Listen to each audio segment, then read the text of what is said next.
The importance of mulching can never be stressed enough. And I get absolutely mortally offended by walking past gardens and verges where they haven't put mulch down and it's just bare soil. Why is it so important to mulch? Mulching is ideal for a number of reasons.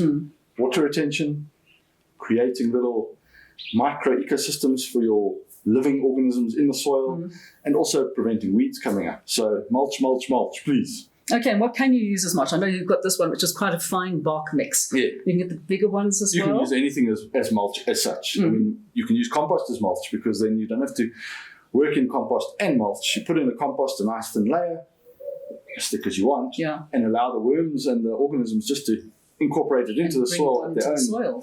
But general mulches, you can use bark chips, you can use bark nuggets. Some people like to use dump rock and stuff. I find that sometimes gets a bit hot. They tend to cook the soil a bit, but it's got its applications. So I think it's the most important thing is to make sure, of course, that you're not getting that amount of evaporation, which cuts down on your water.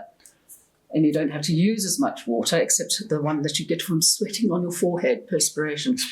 But to put mulch down is the most important thing, I reckon, that you can do after you've actually made sure that your soil is in its correct especially state. In our water scarce country, we're trying to limit as much as we can water evaporation so we don't water our gardens too much. So ideal, put mulch down. So if you haven't done it yet, and we're in winter at the moment, well, go out there and put a nice thick blanket of mulch down on your beds. Your plants will thank you for it.